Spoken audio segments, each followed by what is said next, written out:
లాడుని తయారు చేసుకోవడానికి స్టవ్ వెలిగించి ప్యాన్ పెట్టి ఒక ఆయిల్ ప్యాకెట్ వేసి ఉంచాలి.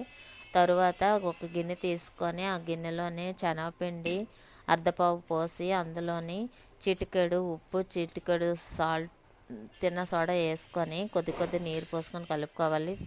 అది పక్కన పెట్టి తర్వాత ఇంకో గిన్నె తీసుకొని అందులోని పావు కేజీ పంచదార వేసి చిన్న గ్లాస్తో వాటర్ పోసి ఇలా తిప్పి పక్కన పెట్టుకోవాలి. తర్వాత బూందీ చేసుకోవడానికి నూనె మరిగిందో లేదో మనం ఒకసారి చూసుకోవాలి.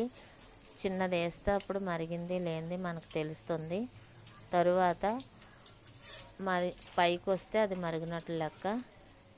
అప్పుడు బూందీని మనం వేసుకోవడానికి సట్రంలో వేసుకొని కొద్దిగా కలుపుతూ వేసుకోవాలి.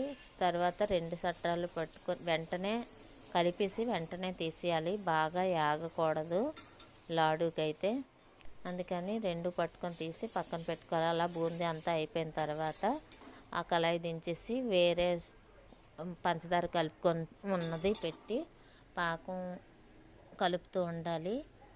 అది పాకం వచ్చిందో లేదో తెలియడానికి ఒక సిల్వర్ది ఏదో ప్లేట్ అయినా ఏదైనా తీసుకొని కొద్ది నీళ్ళు పోసి వండ వచ్చే వరకు కలపాలి.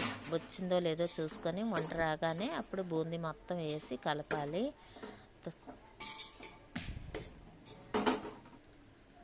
తర్వాత ఒక టేబుల్ స్పూను నెయ్యి, 1 టేబుల్ స్పూను యాలకుల పొడి వేసి కలుపుకోవాలి.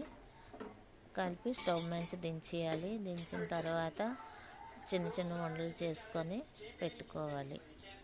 లడ్డూలు చాలా బాగుంటాయి. మనం తక్కువ చేసుకోవాలనుకుంటే ఇలా సరిపోతుంది.